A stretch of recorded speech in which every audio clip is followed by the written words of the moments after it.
ಶೌಕತುಲ್ಲಾ ಬೇಗ್ ಅಂತ ಹೇಳಿ ಹಾಜಿ ಗ್ರಾಮ ಪಂಚಾಯತಿ ಅಧ್ಯಕ್ಷರು, ಅಲ್ಲಿ ಪಂಚಾಯತಿ ಸದಸ್ಯ. ನಾನು ಸುಮಾರು ನನಗೆ ವಯಸ್ಸು 65 ವರ್ಷ ಆಗಿದೆ.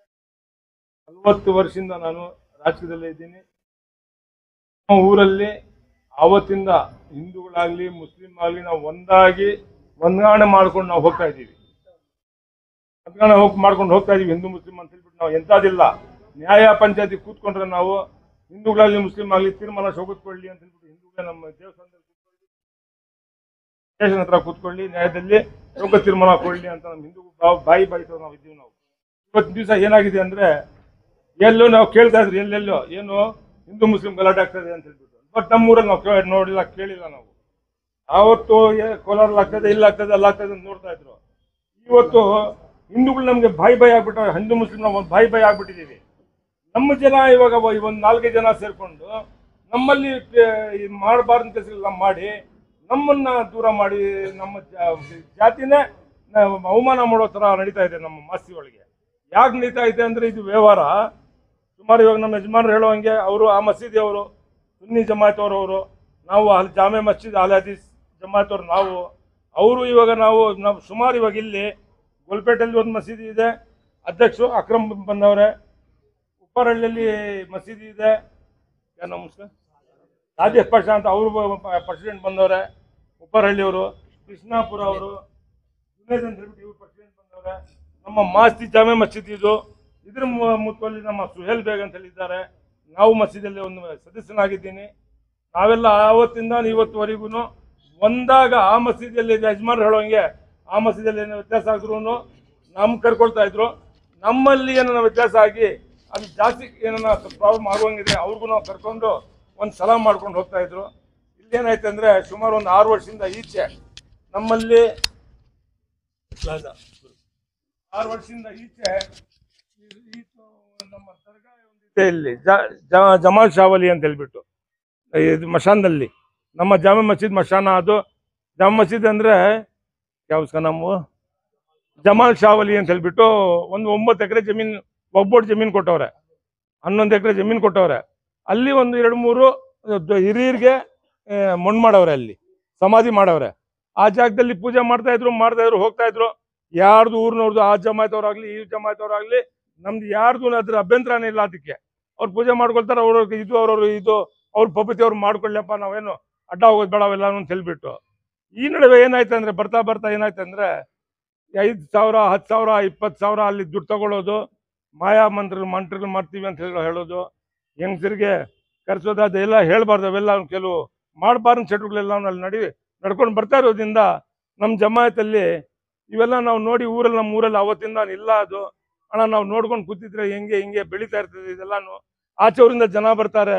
ಏನ ನಮ್ಮೂರಲ್ಲಿ ಇವತ್ತುವರೆಗೂ ಒಂದು ಹಿಂದೂ ಮುಸ್ಲಿಂ ಅನ್ನೋದು ಇಲ್ಲ ನಮ್ಮಲ್ಲಿ. ಇವಾಗ ಅವೆಲ್ಲ ಶುರು ಮಾಡ್ತಾನೆ ಇವನು ಒಬ್ಬನು ತಗೊಂಡ್ಬಂದು ಗಲಾಟೆಗಳು ಮಾಡಿಸಿ ಇಲ್ಲಿ ರಾಮಾಯಣಗಳ ಮಾಡ್ತಾನೆ. ಈಗ ಸ್ವಲ್ಪ ಬಂದೋಬಸ್ತ್ ಮಾಡಬೇಕು ಅನ್ನೋ ಥರ ಬಂತು ಅದು ವ್ಯವಹಾರ. ಬಂದಿದ್ಮೇಲೆ ಏನಾಯ್ತು ಅಂದರೆ ಸರಿ ಇವ್ನಿಗೆ ಹೋಗಿ ಬಂದೋಬಸ್ತ್ ಮಾಡಿದ್ರು. ಬಂದೋಬಸ್ತ್ ಮಾಡಿ ಹೋಗಿದ್ವಿ. ಆವತ್ತು ಹೊಡೆದಾತ್ನು ನಮ್ಮ ಹುಡುಗರನ್ನ. ಬೇಡಪ್ಪ ಕಂಟ್ರೋಲ್ ಮಾಡಿದ್ರು ಹುಡುಗರನ್ನ. ಬೇಡ ನಡೀರ ನೀವು, ಇನ್ನು ದೊಡ್ಡವರಿದ್ದಾರೆ, MLA ಸಾಹೇಬ್ ಇದ್ದಾರೆ, ಕೇಸ್ ಇದೆ, ಸ್ಟೇಷನ್ ಇದೆ, ಅಲ್ಲಿ ಕಂಪ್ಲೇಂಟ್ ಕೊಡೋಣ ಮಾಡೋಣ, ನಾವು ಅವ್ರ ಮೇಲೆ ದೌರ್ಜನ್ಯ ಮಾಡ್ಕೊಂಡು ಹೋಗೋದು ಸರಿಯಿಲ್ಲ ಅಂತ ಹೇಳ್ಬಿಟ್ಟು ಅವಾಗೂ ಹುಡುಗರನ್ನ ಕಂಟ್ರೋಲ್ ಮಾಡಿದ್ರು. ನಿನ್ನೆ 1 ತಿಂಗಳ ಮುಂಚೆ ಏನಾಯ್ತು ಅಂದರೆ ವಕ್ಬೋರ್ಡಲ್ಲಿ ಅವನು ಮುತ್ತುವಲ್ಲಿ ಅಂತ ಇದ್ದ ಮಶಾನದಲ್ಲಿ ಆತನು ಮುತ್ತುವಲ್ಲಿ ಶೇಪ ತೆಗ್ದಾಕ್ಬಿಡ್ಬೇಕು ಅಂತ ಹೇಳ್ಬಿಟ್ಟು ತೆಗ್ದುಬಿಡೋರು, ಅವ್ನು ರದ್ದು ಮಾಡಿಬಿಟ್ಟವ್ರೆ. ಆ ರದ್ದು ಮಾಡಿದ್ರಿಂದ ನಾವು ವಕ್ಬೋರ್ಡ್ಗೆ ಹೋಗ್ಬಿಟ್ಟು ಅವ್ನು ರದ್ದು ಮಾಡೋರೆ. ಪುನಃ ಅವ್ನು ಮಾಡಿದ್ರೆ ಗಲಾಟೆಗಳಾಗ್ತದೆ ಊರಲ್ಲಿ. ನೀವು ಬೇರೆಯವ್ರಿಗೆ ಅವ್ರ ಕಮಿಟಿಯವ್ರು ಇದ್ದಾರೆ ಇಲ್ಲಿ, ಅವ್ರ ಮನೆಯವರ 4 ಜನ ಬೇರೆಯವ್ರು ಇದ್ದಾರೆ, ಅವ್ರಿಗೆ ಮಾಡಿ ನೀವು ಅದನ್ನ ತೆಗ್ದಾಕ್ಬಿಟ್ಟು ಅಂತ ಹೇಳ್ಬಿಟ್ಟು ಒಂದು ಅರ್ಜಿ ಕೊಟ್ಟರು ನಾವು ವಕ್ಬೋರ್ಡಲ್ಲಿ. ಕೊಟ್ಟಿದ್ವಾಗ ಅವ್ರೇನು ಹೇಳಿದ್ರು ಅಂದರೆ ಅದನ್ನ ಮುತ್ತಲ್ಲಿ ಬೇಡ ಅಂತ ತೆಗ್ದಾಕ್ಬಿಟ್ರು. ಆಮೇಲೆ ಕೇಸ್ ಆಗ್ದ ಅವನು. ಕೇಸ್ಗೂ ನಾವು ಅದಕ್ಕೋಸ್ಕರ ಇವಾಗ 5-6 ಜನ ನಾವು ಕೇಸ್ಗೆ ಓಡಾಡ್ತಾ ಇದ್ದೀವಿ. ಕೇಸ್ ಇದೆ ಅದ್ರ ಮೇಲೆ. ಇವಾಗ ಮೊನ್ನೆ 1 ತಿಂಗಳ ಮುಂಚೆ ಹೋಗಿ ನಾವು ಸಾರ್ ವಕ್ಬೋರ್ಡ್ ನೀವು ಬರ್ತೀರಿ ಇಲ್ಲಿ, ಅವ್ರಿಗೆ ಅವನ್ನ ಅಲ್ಲಿ ಜನ ಸೇರಿಸ್ತಾನೆ, ಒಂದು 10-20 ಜನ ಸೇರಿಸ್ತಾನೆ, 5-6 ಲಕ್ಷ ಬಾಡಿಗೆ ಬರ್ತದೆ. ಅದು ನಮ್ಮ 30% ಅಲ್ಲಿ ಮಣ್ಣು ಮಾಡೋರಿಗೆ ಸತ್ತಿದ್ದವ್ರಿಗೆ ಕೊಡಬೇಕು. ಆ ದುಡ್ಡಲ್ಲಿ 30% ಬಡವ್ರು ಕೊಡಬೇಕು, 20% ಅವ್ನು ಎತ್ಕೊಳ್ಳೋಂಗೆ, 20% ವಕ್ಬೋರ್ಡ್ಗೆ ಲೋನ್ ಮಾಡೋನೆ ಅದಕ್ಕೆ ಕಟ್ಟೋಂಗೆ ಅಂತ ಒಂದು ತೀರ್ಮಾನ ಮಾಡೋರು ವಕ್ಬೋರ್ಡ್ ಅವರು. ಅದು ಎಂಥದ್ದು ಮಾಡ್ತಾ ಇರಲ್ಲ 5 ವರ್ಷದಿಂದಾನು. ಆ ದುಡ್ಡು ಬರೋದು ತಗೊಂಡು ಹೋಗ್ಬಿಟ್ಟು ಇವ್ರವ್ರು ಕೊಡೋದು, ನಮ್ಮೆಲ್ಲ ಜಮಾತ್ನವ್ರ ಮೇಲೆ ಗಲಾಟೆ ಮಾಡಿಸೋದು, ಇದೇ ನಡ್ಕೊಂಡು ಬಂದಿದೆ ವ್ಯವಹಾರ. ಅಲ್ಲಿ ನಾವು ಒಂದು ತಿಂಗಳ ಮುಂಚೆ ಹೋಗ್ಬಿಟ್ಟು ಅಲ್ಲಿ ಒಗ್ಬೋಡಲ್ಲಿ ಹೇಳಿದ್ರು, ಸರ್ ಇದು ಅದನ್ನ ಚೇಂಜ್ ಮಾಡಿ ಅವ್ನಿಗೆ ರಿನೋಲ್ ಮಾಡುವಾಗ ದಯವಿಟ್ಟು ಅವ್ನಿಗೆ ಮಾಡಬೇಡಿ, ನೀವು ಬೇರೆ ಮಾಡಿ ಅಂತ ನಮ್ಗೊಂದು ಇಂಟಿಮೇಷನ್ ಕೊಡಿ. ಇಂಟಿಮೇಷನ್ ಕೊಟ್ಟರೆ ನಾವು ಬಂದಲ್ಲಿ ಸರ್ ಏನು ನಡೆದಿದ್ದು ಬಾಧೆ ಆಗಿದೆ ಅಂತ ಹೇಳ್ತೀವಿ, ತೊಂದರೆ ಏನಾಗಿದೆ ಅಂತ ಹೇಳ್ತೀವಿ ಅಂತ ಒಗ್ಬೋಡಲ್ಲಿ ತಿಳಿಸಿದ್ದಕ್ಕೆ ಆಯ್ತಪ್ಪ ನಾವು ತಿಳಿಸ್ತೀವಿ ಅಂದರು. ಆಮೇಲೆ ನನ್ನ ನಮ್ಮ ಲಾಯರ್ ಅವರು ಇಟ್ಕೊಂಡು ಅಲ್ಲಿ ಇವತ್ತು ಒಗ್ಬೋಡವ್ರೆಲ್ಲ ಮಾಸಿಗೆ ಬರ್ತಾ ಇದ್ದಾರೆ, ಅದೇನು ಸ್ವಲ್ಪ ವಿಚಾರಿಸ್ಕೊಳ್ಳಿ, ಅದೇನು ಕಮಿಟಿ ಚೇಂಜ್ ಮಾಡ್ಕೊಂಡಾಗ ಅವ್ರಿಗೆ ಪುನಃ ಮಾಡ್ಬೋದು ಅವ್ನಿಗೆ ಅಂತ ಹೇಳ್ಬಿಟ್ಟು ಹೇಳಿದ್ರು. ನಮ್ಮ ಮುತ್ತಲ್ಲಿ ನಮ್ಮ ಮೆಂಬರ್ ನಿಮತುಲ್ಲಾ ಬೇಗ್ ಅಂತ ಹೇಳ್ಬಿಟ್ಟು ಇಬ್ಬರಲ್ಲಿ ಹೋಗಿ ಅವ್ರು ಬಂದಿರೋರಿಗೆ ಹೋಗಿ ವಿಚಾರಣೆ ಮಾಡೋರೆ, ಒಗ್ಬೋರ್ಡಿಂದ ಬಂದಿರೋರಿಗೆ. ಯಾವನ್ಗ ನಮ್ಮ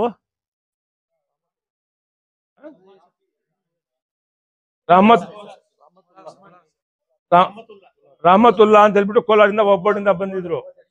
ಹೌದು, ಉಪಾಧ್ಯಕ್ಷರು ಬಂದಿದ ಮೇಲೆ ಅವ್ರಿಗೆ ಹೋಗಿ ವಿಚಾರಿಸ್ಕೊಳ್ರಪ್ಪ ನೀವು ಅಂತ ಹೇಳಿದಕ್ಕೆ ಇವ್ರು ಹೋಗಿ ಅಲ್ಲಿ ವಿಚಾರಿಸೋರೆ. ಅವರು ಸಾಬ್ರೆ ನಮಸ್ಕಾರ, ಏನ್ ಬಂದಿರೋದು ನೀವು, ನಮ್ಗೆ ಇದರ ನಿಮ್ಗೆ ಇಂಟಿಮೇಷನ್ ಕೊಟ್ಟಿದ್ರು, ನಿಮ್ಗೆ ಇಂಟಿಮೇಷನ್ ಕೊಟ್ಟು ತಾವು ಅಂತ ತಿಳಿಸ್ಬಿಟ್ಟು ಬನ್ನಿ ಅಂತ ಹೇಳಿದ್ರು.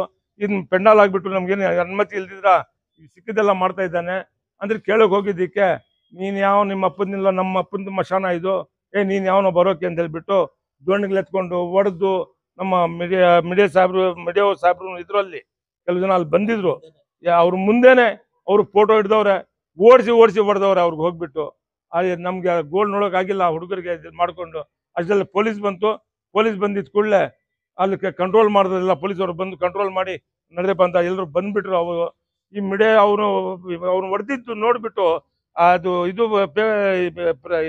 ರೆಕಾರ್ಡ್ ಆಗಿತ್ತು ಫೋನಲ್ಲಿ, ಅದು ನೋಡಿಸ್ಬಿಟ್ಟು ಅದು ಹುಡುಗರನ್ನ ಈ ಥರ ಹೊಡೆದವ್ರೆ ನೋಡಿ ಅಂತ ಹೇಳ್ಬಿಟ್ಟು ಅದು ಆಚೆ ಬಂದಿದೆ. ಹುಡುಗರು ಹೋಗ್ಬಿಟ್ಟು ಯಾಕೆ ನಮ್ಮ ಚಿಕ್ಕಪ್ಪ ನಮ್ಮ ದೊಡ್ಡಪ್ಪಂಗೆ ಯಾಕೆ ಹೊಡೆದಿರೋದು ಅಂತ ಕೇಳಕ್ ಹೋಗಿದ್ದಕ್ಕೆ ಪುನರ್ ಘರ್ಷಣೆ ಆಗಿದೆ. ಅಲ್ಲಿ ರಸೂಲ್ ಅಂತ ಅವನ್ನೇ ಪೂರ್ತಿ ನಡೆದಿರೋದು, ಅವನಿಂದ ತೊಂದರೆ ಆಗ್ತಾ ಇರೋದು, ಮಾಡ್ತಾ ಇರೋದು. ಹೌದು, ಇಲ್ಲ ಮಾಡ್ತಾ ಇದ್ದಾರೆ.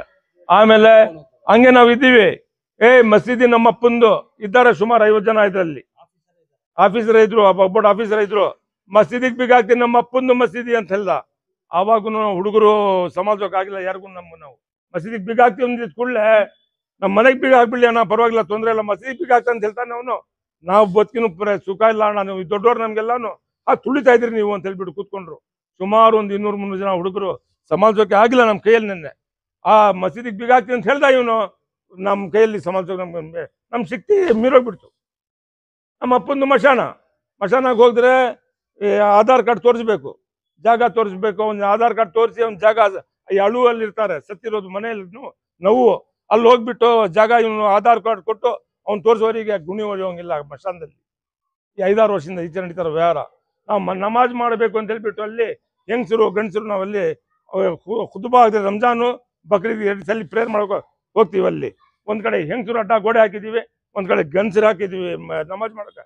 ಒಂದ್ ಕಡೆ ಅದು ಜಾಗ ಸಾಕಾಗಿಲ್ಲ, ಹೆಂಗಸರೆಲ್ಲ ಕೆಳಗೆ ಬಿದ್ದು ಹೋಗ್ಬಿಟ್ರು, ಜಾಗ ಆಚೆ ಬಂದ್ಬಿಟ್ರು.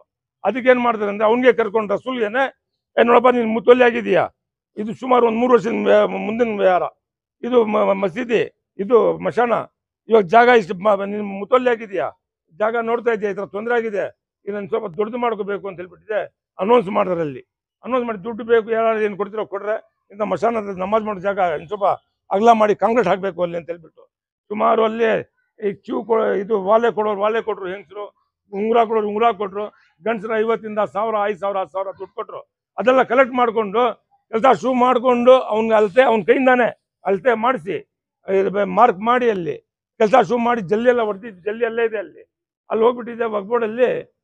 ನಮಗೆ ಗೊತ್ತಿಲ್ಲರ ಈ ಅಲೆ ಹದೀಸ್ ಅವರೆಲ್ಲ ಬಂದು ನಮ್ಗೆ ತೊಂದರೆ ಕೊಟ್ಟು ನಮ್ಮ ಮಶಾನ ಕಿತ್ತು ಹಾಳು ಮಾಡ್ತಾ ಇದ್ದಾರೆ ಅಂತ ಹೇಳ್ಬಿಟ್ಟು ಕಂಪ್ಲೇಂಟ್ ಮಾಡ್ದ ನಮ್ಮ ಮೇಲೆ. ಅದೇ ಕೇಸ್ ನಡೀತಾ ಇದೆ ಇವಾಗ.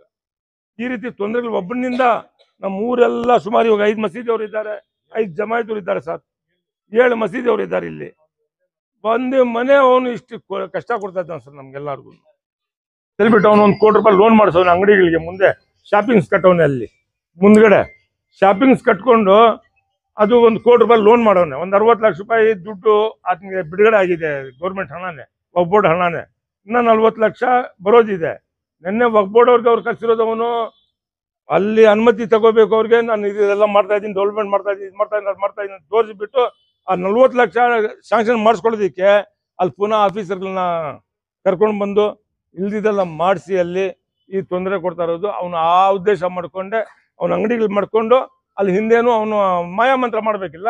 ಇದು ಮುಂದೆ ಮಾಡ್ಕೊಂಡ್ರೆ ಅಂಗಡಿ ಹಿಂದೆ ಅವನು ಓಡಾಡೋಕೆ ಜಾಗ ಆಗ್ತದೆ. ಇದು ಬಿಟ್ಬಿಟ್ರೆ ಮುಂದೆ ಹಿಂದೆ ಹೋಗಕ್ಕಾಗಲ್ಲ. ಈ ರೀತಿ ನಡೀತಾ ಇದೆ ಸರ್. ಅಲ್ಲಿ 5 ವರ್ಷ ಆಯ್ತು. ಹೌದು, ರಸೂಲ್ನೇ ತಗೊಳ್ತಾ ಇರೋದು, ಒಬ್ಬನೇ, ಇನ್ಯಾರು ಇಲ್ಲ. ರಸೂಲ್ ಒಬ್ಬನೇ ತಗೊಳ್ತಾ ಇರೋದು. ಹೌದು, ಏನು ದಾಕ್ಷಿಣ್ಯ ತಗೊಂಡು ಆಫೀಸರ್ ಬಂದ್ರು, ಆಫೀಸರ್ಗೂ ನಾವು ಹೇಳಿದ್ರು, ಸರ್ 5 ಲಕ್ಷ ರೂಪಾಯಿ ವರಮಾನ ಇದೆ ತಿಂಗ್ಳಿಕಲ್ಲಿ, 1 ಲಕ್ಷ 1.5 ಲಕ್ಷ ಅಡ್ವಾನ್ಸ್ ತೆಗ್ದವನೆ, ಬಡವ್ರು ಕೊಡ್ಬೇಕು ಅಂಗಡಿಗಳು, ಬಡವ್ರು ಕೊಟ್ಟಿಲ್ಲ, ಇರೋರ್ಗೆ ಯಾರಿಗೂ ಕೊಟ್ಟವನೆ ಅಲ್ಲಿ ಯಾರಿಗೆ ಬೇಕು ಅವ್ರಿಗೆಲ್ಲಾನು 5 ಲಕ್ಷ ರೂಪಾಯಿ ಅವ್ರಿಗೆ ಬಾಡಿಗೆ ಬರ್ತದೆ ತೆಗೆದು ಅವನು ಎಲ್ಲೆಲ್ಲಿ ಯಾತ್ರ ಬೇಕು ಅವನು ಮಜಾ ಮಾಡ್ಕೊಂಡು ಇದ್ದಾನೆ ಸರ್. ಅವನು ನಮ್ಗೆ ತೊಂದರೆ ಇಲ್ದಿದ್ದೆಲ್ಲ ಅಂಗಡಿಗಳಿಗೆ ಲೋನ್ ಕೊಟ್ಟಿದ್ದೆ, ನಮ್ಗೆ ತೊಂದರೆ ಕೊಡ್ತಾ ಇದ್ದಾನೆ. ಅಲ್ಲಿ ಮಶಾನಲ್ಲಿ ಊಣಕ್ಕೋ ಜಾಗ ಕೊಡ್ತಾ ಇರಲ್ಲ, ಅವನು ನಮ್ಗೆ ಬರೋ ಕೊಡ್ತಾ ಇಲ್ಲ ಅಂತ ಹೇಳ್ಬಿಟ್ಟು ಎಲ್ಲ ಆಫೀಸರ್ಗೆಲ್ಲ ನಾವು ಒಂದು ಮೆಮೋರನ್ನ ಕೊಟ್ಟಿದ್ದೀವಿ, ಅರ್ಜಿ ಕೊಟ್ಟಿದ್ದೀವಿ ಅವ್ರಿಗೆ. ಇಲ್ಲ ಸರ್, ಮುತ್ತುವಲ್ಲಿ ಇಲ್ಲ. ಹೌದು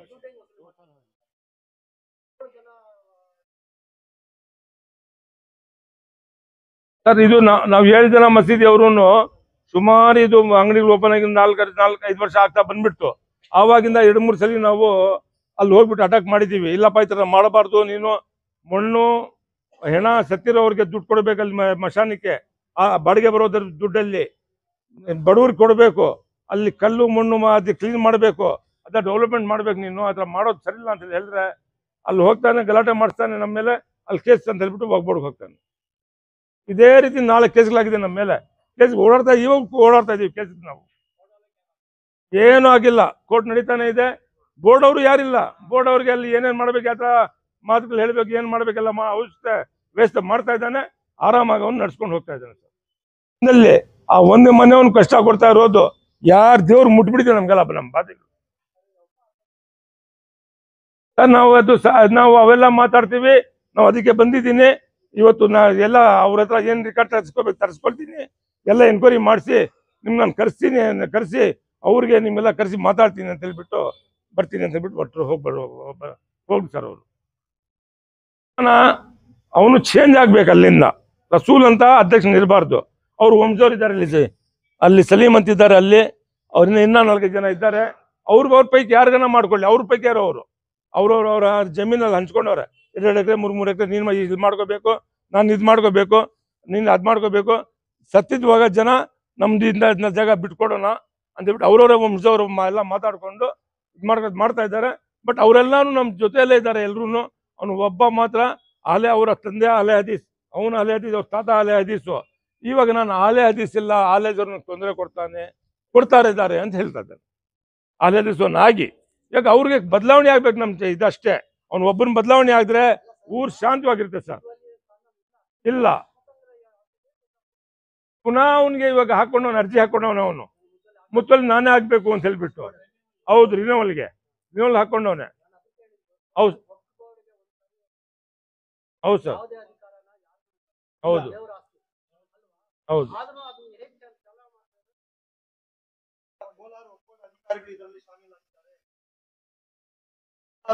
ಅಧಿಕಾರಿಗಳು ಶಾಮೀಲಾಗಿದ್ದಾರೆ.